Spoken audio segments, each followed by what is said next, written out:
Il y a des joueurs qu'on acclame, des joueurs qu'on célèbre, des joueurs dont on connaît le sourire avant de connaître le jeu.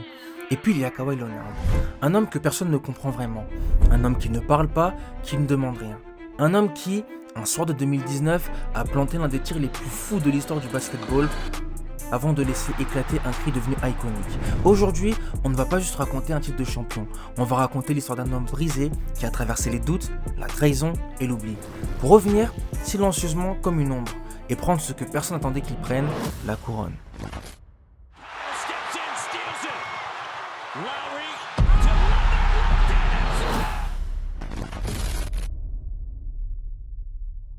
Pour comprendre ce que Kawhi Leonard est devenu en 2019, il faut comprendre ce qu'il était avant. Et avant Toronto, avant le titre, il y avait San Antonio. Kawhi Leonard arrive en NBA en 2011, drafté en 15e position par Indiana, immédiatement transféré aux Spurs. C'est un grand ailier silencieux, avec des mains démesurées, un regard vide et un jeu qui ne ressemble à rien de ce que la ligue connaît à cet âge-là. Coach Pop voit quelque chose, il voit les mains, il voit les pieds. Il voit une présence défensive rare, instinctive, presque animale d'un joueur qui n'a pas encore 21 ans. Popovich ne fait pas de discours. Il travaille, il sculpte. Et Kawhi, comme à son habitude, ne dit rien. Il s'exécute, il progresse. Dans l'ombre de Tim Duncan, de Tony Parker et de Manu Ginobili, les trois piliers d'une des dynasties les plus respectées de l'histoire de la ligue, il regarde, il absorbe, il attend. Les Spurs, à cette époque, c'est une machine. Pas spectaculaire, pas glamour, mais d'une efficacité redoutable. Popovich a construit une culture. Le collectif prime sur l'individu, le travail sur le talent, la discrétion sur l'ego. Et Kawhi, presque naturellement, devient l'incarnation parfaite de cette philosophie. Saison après saison, il monte en puissance. Sa défense d'abord, elle est déjà terrifiante. 4 fois All Defensive Team en 5 ans, 2 fois Defensive Player of the Year. Il étouffe les meilleurs ailiers de la ligue avec une tranquillité presque effrayante. LeBron James, Kevin Durant, Paul George. Tous ont connu ces mains immenses qui surgissent de nulle part et ce regard froid qui ne trahit jamais la moindre émotion. Mais c'est en 2014 que tout change.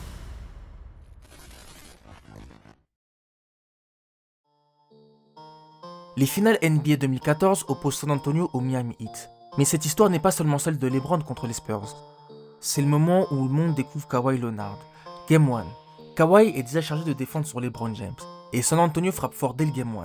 Les Spurs remportent le match, mais quelque chose ressort déjà. Kawhi Leonard ne semble jamais impressionné. Mais le vrai basculement arrive au Game 3. La série est à égalité, et là, Kawhi explose. 29 points, une agressivité totalement différente. Il ne se contente plus de défendre, il attaque Miami. Il commence à regarder cette dynastie droit dans les yeux. Et surtout, LeBron commence à devoir dépenser énormément d'énergie contre lui. À partir de ce moment-là, la série change complètement de visage.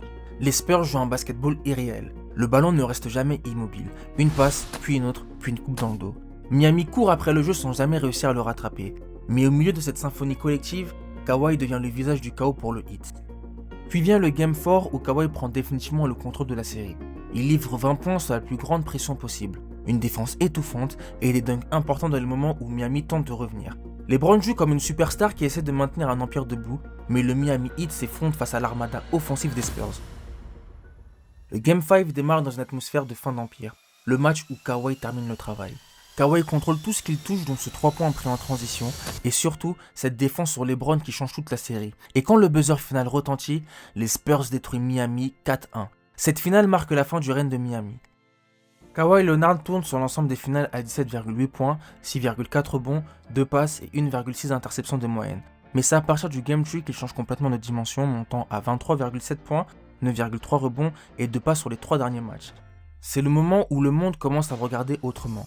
Pas simplement comme un role player, pas comme un défenseur spécialisé, mais comme un joueur capable de changer le cours d'une série, capable de porter une équipe.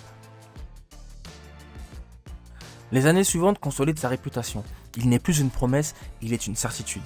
Les All-Star Games, les classements défensifs, les éloges des entraîneurs et des joueurs adverses. La ligue entière commence à chuchoter son nom avec une forme de crainte respectueuse. Kawhi Leonard est peut-être le meilleur défenseur de sa génération. Et offensivement, il monte. Méthodiquement, son mid-range devient redoutable. En 2016-2017, il explose. 25 points de moyenne. 3ème place au vote de MVP. Les Spurs semblent lancer vers un nouveau titre. Et pour la première fois, il est clairement l'homme de cette équipe. Puis vient cette nuit de mai 2017. Conférence Ouest, 2e tour. San Antonio contre Golden State. Game 1. Les Spurs tiennent tête aux Warriors. Kawhi, quant à lui, est à 26 points à la mi-temps. Et puis le drame arrive. Leonard fires from the corner. And Leonard goes down again. And he's in pain again in front of the Spurs bench. Sur une action anodine, le pivot des Warriors glisse son pied sous celui de Kawhi au moment de la retombée. Sa cheville tourne immédiatement. Kawhi quitte le terrain. Il ne reviendra pas. Sans la puissance offensive de Kawhi, les Spurs finissent par s'effondrer. Golden State les suit. Et quelque chose dans la mécanique bien huilée de cette franchise texane commence à se fissurer. La saison 2017-2018 aurait dû être celle de Kawhi Leonard, superstar confirmé, leader incontesté des Spurs. Mais The Claw ne joue que 9 matchs sur toute la saison. Et autour de cette absence s'installe quelque chose de trouble. Les médecins des Spurs disent que Kawhi peut jouer, son entourage dit le contraire. La franchise veut le voir sur le terrain. Lui choisit d'écouter son propre corps, ses propres médecins. La confiance, de part et d'autre, commence à s'éroder. Et son absence, justement parce qu'elle est silencieuse, devient assourdissante. Les Spurs font les playoffs sans lui, ils tombent au premier tour face aux Warriors. Pour une franchise habituée à être au sommet depuis 20 ans, c'est une humiliation douce, mais réelle. La saison se termine, et tout le monde comprend que quelque chose est cassé. Quelque chose entre un joueur et sa franchise. L'été 2018 est étrange pour Kawhi Leonard. Il est toujours techniquement un Spurs, mais dans les coulisses, on sait que c'est terminé. Son management demande un trade vers les Los Angeles, de préférence, la ville où il est né. Mais la NBA ne fonctionne pas toujours comme les cœurs. Les Spurs, qui ne veulent pas brader leur actif le plus précieux, cherchent une contrepartie à la hauteur. Et dans ces négociations d'été, Kawhi Leonard finit par être tradé vers les Toronto Raptors. Toronto. Une ville froide, lointaine, éloignée de tout ce qu'il avait demandé. Il est échangé contre DeMar DeRozan, le visage de la franchise torontoise depuis des années. Il apprend son trade via San Antonio par un SMS. Pas d'appel, pas de réunion, un message. Kawhi arrive à Toronto entouré de doutes. Personne ne sait vraiment dans quel état il est. Puis face aux caméras, il lâche ce rire devenu légendaire. Octobre 2018, la saison commence. Toronto retient son souffle. Une ville entière qui se demande ce qu'elle vient de récupérer. Un fantôme, une légende brisée, un homme qui sera parti dans 8 mois de toute façon. Left here in the first half. JV with the three, and it doesn't go. Leonard gets loose. Here it up. Boom! With it, attacking, finds Leonard, and it's good. Kawhi Leonard. Lors de ce premier match contre Cleveland, Kawhi pose 24 points avec une facilité déconcertante. Chaque mouvement est calculé, chaque tir est pris au bon moment et au bon endroit. Les Raptors gagnent, la ville respire. Mais Kawhi, lui, n'a pas changé d'expression. Sauf que Toronto apprend rapidement à vivre avec quelque chose d'inhabituel. Kawhi ne joue pas tous les matchs. C'est ce qu'on appellera le load management, la gestion de sa charge physique, de sa blessure passée. Certains soirs, il est sur le banc en civil, absent. Et la ville grogne, s'inquiète, se pose des questions. Mais les soirs où Kawhi joue, l'ambiance change. Il impose quelque chose de rare, un calme presque inquiétant, comme si les matchs avançaient à son rythme. Et puis arrive cette nuit de novembre 2018. Une confrontation que la NBA attendait sans vraiment le dire. Kawhi Leonard face à Kevin Durant. Deux machines, deux tueurs. Kevin Durant. Played well by Joe. You see the drippy, I'm fitted up. Hop in my car and the giddy up. Secure the bag, yeah, I get the bus.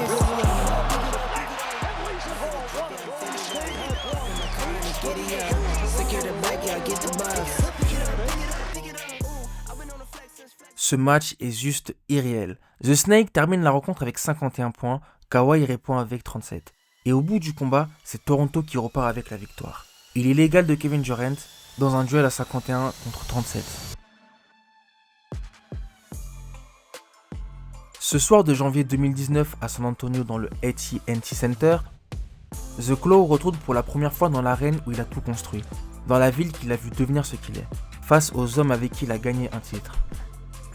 La salle l'accueille avec des sifflets. Kawhi entre sur le terrain, il ne réagit pas. Ce soir-là, il marque 21 points, Toronto gagne. Et quand la sirène retentit, en signe de respect, Kawhi fait une accolade à Popovich. Deux hommes qui se respectent, deux hommes que quelque chose a séparés. Au fil de la saison 2018-2019, Kawhi retrouve progressivement son meilleur niveau. Malgré une gestion minutieuse de son temps de jeu, il tourne à 26,6 points, 7,3 rebonds et 3, passes décisives de moyenne, tout en menant les Toronto Raptors à la deuxième place de la conférence Est. Match après match, son rythme revient, son corps répond mieux et une impression commence à grandir autour de la ligue. Kawhi Leonard est en train de se mettre en route pour les playoffs 2019. Le round 1 oppose Toronto au Magic, et dès le game 1, Toronto se fait surprendre. Orlando vole l'avantage du terrain, mais la réaction est immédiate. Dans le game 2, Kawhi Leonard calme tout espoir d'ascension du Magic avec 37 points, dont ce dunk monstrueux après avoir éliminé Gordon sur ce cross. La série est à égalité. Mais Toronto enchaîne 3 victoires de suite sur le Game 3, Game 4 et Game 5. C'est un gentleman sweep qui permet aux Raptors d'avancer au tour suivant. Dès le round 2, le niveau monte d'un cran. Toronto affronte les Philadelphia Sixers, une équipe construite autour du process pour le titre. Dans le Game 1, Kawhi Leonard démarre la série en patron avec 45 points, 11 rebonds, 2 passes et 2 interceptions. Un match de calibre MVP qui permet à Toronto de s'imposer. Mais le Game 2 ramène les Raptors sur terre. Les Sixers répondent physiquement derrière avec Joel Embiid et Jimmy Butler et égalisent la série avec une victoire 94-89. Puis arrive le Game 3. Et là, Toronto explose complètement. Défaite 116-95. L'attaque s'effondre, les doutes réapparaissent. Et pendant quelques heures, on se demande si cette équipe est en train de revivre le même cauchemar que les années précédentes. Alors Kawhi répond. Game 4, 39 points et victoire 101-96 pour égaliser la série à 2 partout. Game 5, Toronto reprend l'avantage, 125-89. Les Raptors mènent désormais 3-2. Mais Philadelphie refuse de mourir. Game 6, dans une salle en fusion, les Sixers arrachent la victoire 112-101 derrière l'agressivité de Butler et l'énergie d'Embiid. Série à égalité, tout se jouera dans le Game 7 à Toronto.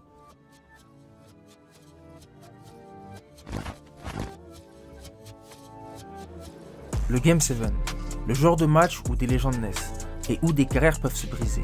Et ce soir-là, Kawhi joue comme un homme refusant de tomber. 41 points. Chaque possession passe par lui. Chaque tir porte le poids d'une saison entière.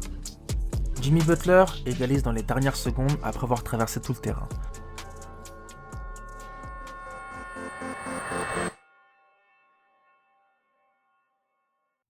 « 90 partout, quelques secondes restantes.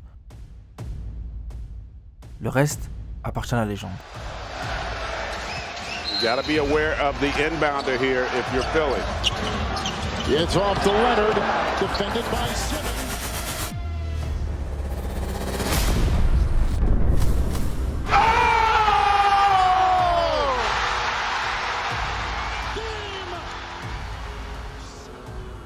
Les joueurs des Raptors envahissent The Claw. Les supporters hurlent de joie.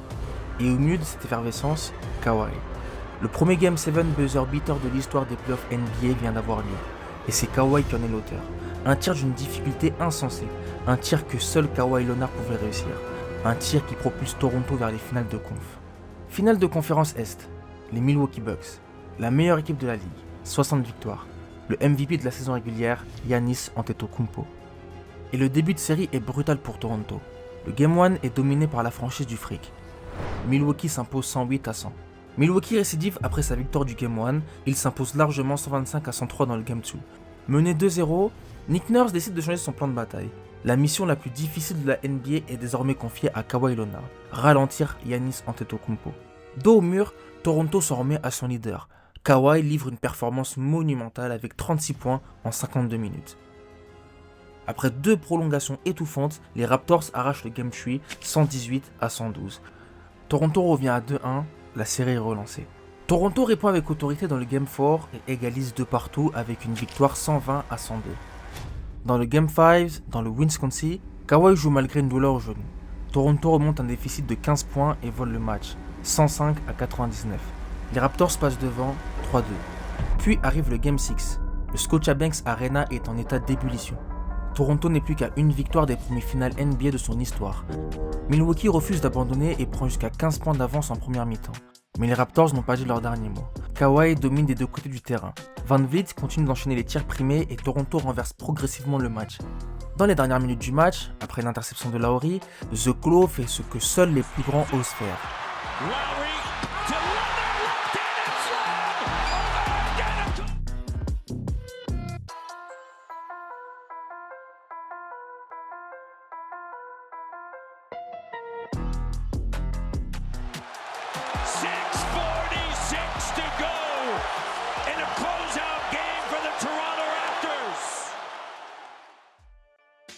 Kawhi signe une performance historique de 27 points et 17 rebonds qui permet aux Raptors d'arracher le Game 6.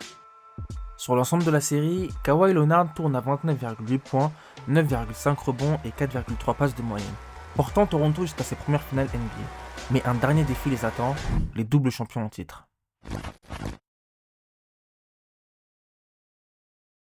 Le Game 1 donne immédiatement le ton. Kawhi Leonard termine avec 23 points, 8 rebonds et 5 passes. Toronto s'impose 118-109 et prennent l'avantage dans la série. Le Game 2 raconte une autre histoire. Pendant un instant, Toronto a fait vaciller l'Empire, mais les empires ne tombent pas aussi facilement. Golden State répond dans le Game 2, victoire 109-104. La série repart de zéro, mais le vrai tournant arrive à Oakland. Game 3, Klay Thompson est absent sur blessure, et Toronto joue peut-être le plus grand match de son histoire jusqu'à là. Pendant 48 minutes, les Raptors donnent une véritable leçon de basket. Victoire 123-109. Kawhi Leonard, c'est 30 points, 6 rebonds, 2 passes, 2 interceptions. Il contrôle le rythme du match. Et surtout, il donne cette impression de calme absolu dans une salle pourtant habituée au final NBA. Puis vient le Game 4, le match qui change tout. Golden State Main, le public explose. Les Warriors semblent prêts à reprendre complètement l'avantage psychologique. Et là, Kawhi prend feu. En plein troisième quart-temps, il inscrit 14 points consécutifs. Des tirs mi-distance, des tirs à 3 points. Des possessions où toute la salle sait exactement ce qu'il va le faire sans pouvoir l'arrêter. Toronto gagne 105-92 et mène désormais 3-1 dans la série. Golden State est au bord du gouffre. Le Game 5 marque le retour de Kevin Durant. Pendant quelques minutes, il rappelle au monde entier pourquoi il est l'un des meilleurs joueurs de sa génération. Puis le drame. Durant se rompt le tendon d'Achille. Et malgré les 10 points consécutifs de Kawhi dans le quatrième quart-temps, les Warriors survivent grâce aux tirs monumentaux de Curry et Thompson. Victoire 106-105, la série retourne à Golden State. Après avoir laissé passer le titre dans le Game 5, Kawhi revient avec une seule idée, finir le travail. Siakam to Leonard. Leonard and the foul. And a chance for a three-point play. On him to get to that right hand. He comes over, but it doesn't matter. That's grown man strength.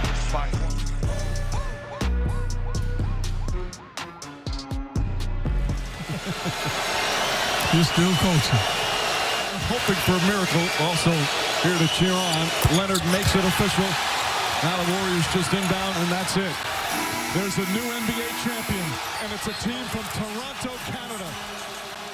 We, the North, are now we, the champions. The Raptors. Simmons, is this the dagger? Lowry to Leonard, left hand and slam over Antetokounmpo. Bill Russell Finals MVP is Kawhi Leonard. I just kept working hard, and had my mind set on this goal right here. And, you know, this is what I play basketball for, this is what I work out for, and I'm happy that my hard work paid off. Kawhi saisit finalement cette opportunité. Il termine les finales avec 28,5 points, 9,8 rebonds et 4,2 passes de moyenne. Défense, rebond, création, scoring, il est partout. Sans surprise, il est élu MVP des finales. Toronto est au sommet du basketball mondial, mais au milieu des célébrations, une question demeure. La même question que tout le monde se pose depuis son arrivée au Canada. Kawhi Leonard va-t-il rester chez les Raptors ? Breaking news, Kawhi watch appears to be over. Reports that the former Raptors playoff MVP has signed with the Los Angeles Clippers. And the Los Angeles Times reports NBA Finals MVP Kawhi Leonard is headed to the Clippers.